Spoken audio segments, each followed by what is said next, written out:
In fact, investigators have even offered a $10,000 reward to anyone who can give information on those two individuals. Despite the population density of the area, no one witnessed Brigitta's disappearance at all. Now, for the record, before we get started, I did just want to say that I'm aware that I change my background every 3 videos. Just that my mom needed my recording space today, and this is my only day off, so here we are in the guest bedroom where my mom has everything dressed like a princess. Hey guys, welcome back, or if you are new, welcome to my channel. My name is Courtney, and I'm here to give you the creeps, so stay tuned for that. If you're into true horror, I highly suggest that you hit the subscribe button and turn on the bell so you're notified every single time that I upload, because I come on here every single week and tell you guys another true and scary story, and today, I'm telling you 3. Yeah, you heard me right, 3. Now don't worry, I'm still doing an Unresolved mystery video. That is exactly what we're doing today. I'm not getting rid of that series at all. It's just that when I was doing my research for my video this week, I came across 3 smaller, little teeny tiny, unresolved mystery stories that scared me way more than any of the longer stories that I've told within this series, aside from maybe the Priceless Pieces story, because that story is always going to terrify me. So I figured that for today's video, it would be fun for me to share with you guys 3 strange disappearances that have not been solved. And when I say strange disappearances, I mean like some X-Files shit, okay? Call Agent Mulder, because this stuff is weird. Anyways, guys, with that intro in mind, let's go ahead and jump into the first unresolved mystery story that I have for you, which is the disappearance of Barbara Bullock. So this story starts on the morning of July 18th in 2007 in Corvallis,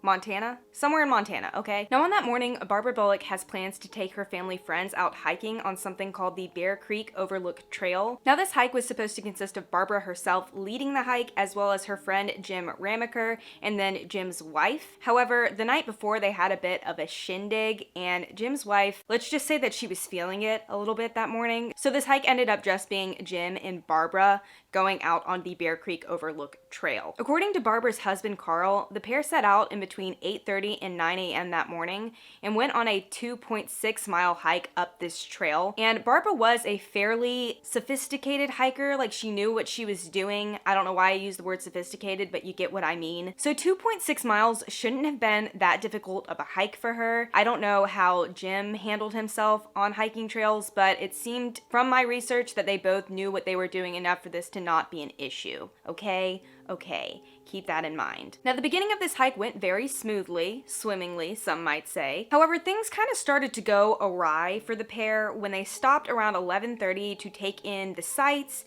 and have a little bit of a snack. Now, while they were on this break, Jim decides to turn towards a westerly direction to look at a cliff/rock formation off in the distance that he found interesting. And then when he turned back around after looking at this fancy rock formation type thing, Barbara had completely vanished. She just disappeared into thin air, and he had no idea where she went, or why for that matter. I'm telling you, this one is aliens in my opinion. Now, according to Jim, he had his back turned away from Barbara for a total of 60 seconds, if that, and when he had turned around, there was no trace of her in sight. He continued to look for her for about 2 hours to no avail, and then he ended up calling a missing persons report around 2 p.m. that afternoon in order to kind of get more help in finding Barbara on this trail. Now, there were 2 eyewitnesses that came in contact with Jim and Barbara while they were hiking that trail that morning. However, we have not been able to track down those 2 individuals. In fact, investigators have even offered a $10,000 reward to anyone who can give information on those 2 individuals. So, if you know anything about this case, know who those 2 individuals might be, you can make some money off of it, okay? But either way, we have no true answers on what happened to Barbara on that mountain back in July of 2007. That said, investigators have come up with 2 theories that they think could possibly have happened to Barbara. Not that they really think that either of them happened, because neither of them makes sense. It's just that they make the most sense with the information that they have received. The first theory is that a mountain lion could have attacked her while Jim had his back away from her. And the second theory is that Jim may have murdered her while they were out on this trail. So to me, as well as investigators, neither of these theories really make all that much of sense, because if she was attacked by a mountain lion, Jim would have obviously heard and would have done something to stop, or at least to get her help. And if Jim had murdered her, then there would be some sort of indication that that were the case, like DNA, signs of distress, a body, I don't know. It's just that neither of those theories really make all that much sense, so this case is still opened and clearly mysterious and weird and terrifying. If you guys have any theories on what happened to Barbara, let me know in the comments below because I would really love to get your opinion on this case. To me, it's aliens, but to somebody else, it could have been a mountain lion, I guess. I don't know. But with that in mind, guys, I'm gonna go ahead and shift gears to our second unresolved mystery, which is the story of Desmond Moore. Now, this story, to me, at least in my opinion, has everything. It's got intrigue, it's got mystery, pizza. What else can a girl ask for, really? So this story starts on August 29th of 2014. It's Labor Day weekend, and Desmond Moore, along with his mother Delana, are getting ready for their Labor Day weekend plans. They're getting ready to have a really good time, or at least so they thought. Now, on that weekend back in 2014, Delana, Desmond's mother, actually had plans to go out of town, so that evening she packs up her car and gets ready to leave for this vacation. Before she leaves, she ends up telling Desmond that she loves him, and then warns him to not have anybody over to their house while she's gone. Don't have any parties, son, okay? That said, Desmond does agree to this rule of thumb, and then he says goodbye to his mother, says, "I love you, I'll see you when you get home." She gets in her car and drives away, and that was the last time either of them ever saw each other. That being said, it is really important to note that Delana says that there was nothing going on out of the ordinary with her son. At least from what she could tell, Desmond was acting incredibly normal, no reason to worry. Otherwise, she wouldn't have left. Like, she seems like a really good mom. I don't think she would have left him if he was having some sort of a mental breakdown, you know? So the following morning rolls around and Desmond gets up and gets ready for his own Labor Day plans. He did promise his mother that he wouldn't have anyone over to the house, and he keeps that promise. That said, he is still gonna go out and have some friend time. So around 11 a.m., he leaves his mother's house to go meet up with some friends for lunch. At the time, he was walking towards a Pizza Hut on Ladner Road in Gautier, Mississippi, which was relatively close to his home. I want to say it wasn't more than just a few blocks, so this walk within and of itself shouldn't have taken more than like 20-30 minutes tops. That being said, despite these plans that he had with his friends, he never arrived at the Pizza Hut. He just disappeared into thin air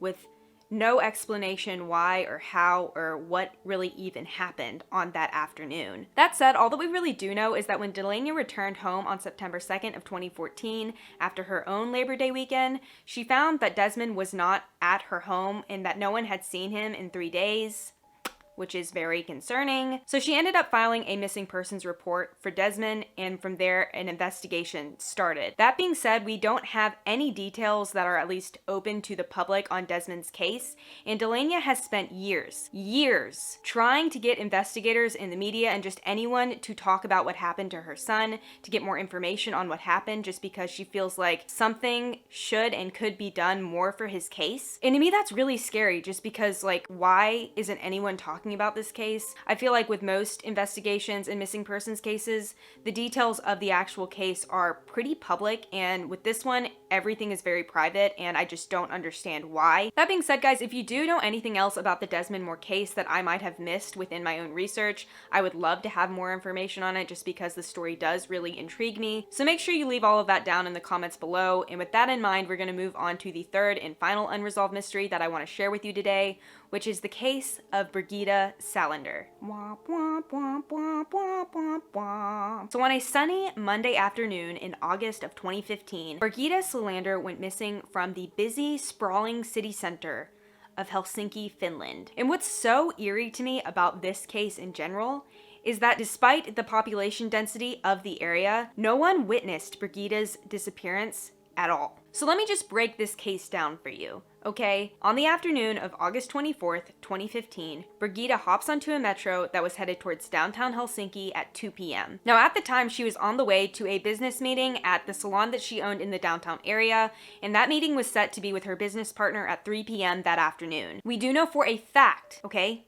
Factually, that Brigitta got off of the metro at a stop that was only 200 meters away from the salon, and somehow within that 200-meter stretch, right before 3 o'clock that afternoon, she disappeared. And what's even crazier about this disappearance, if it can get even crazier at this point in the timeline, is the fact that CCTV didn't catch any more images of Brigitta past this point. Likewise, there were no eyewitness accounts of anything strange or weird or just overall out of the ordinary, either at the metro station or along this 200-meter stretch of road that she would have had to take to get to her business meeting which is crazy because of how crowded the area was. Like, how is that possible? That in mind, 3 p.m. rolls around and this scheduled business meeting kind of comes and goes without Brigitta's participation, which obviously frightened and concerned her business partner who she was supposed to meet with. Like, obviously she wouldn't have ghosted from this business meeting when she could have easily just called to reschedule if an emergency had come up. So with that in mind, the business partner ended up reporting her missing after the business meeting that afternoon. Now, despite years of in-depth investigation on the case of Brigitta Silander, we have no true evidence,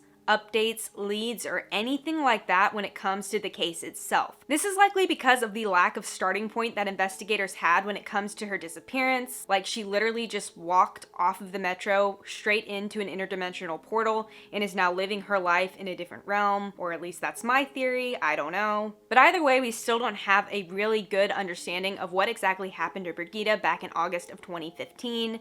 If you do have any information on the case, or if you have any theories, no matter how wacky they are, you know that you can leave them down in the comments below because I would love to hear about them. And on that same note, if you guys have any information on any of these cases that are relevant to the investigation within and of itself, I will have information, like I always do, down in my description box for you guys to get in contact with authorities that way. So definitely check that out if you do have information on these cases. But with that being said, I think that's pretty much it for today's video. Sorry if it was a chaotic mess. I'm feeling very jittery, and I think it's because I had a lot of coffee this morning, and I'm sorry, but at the same time, I'm not.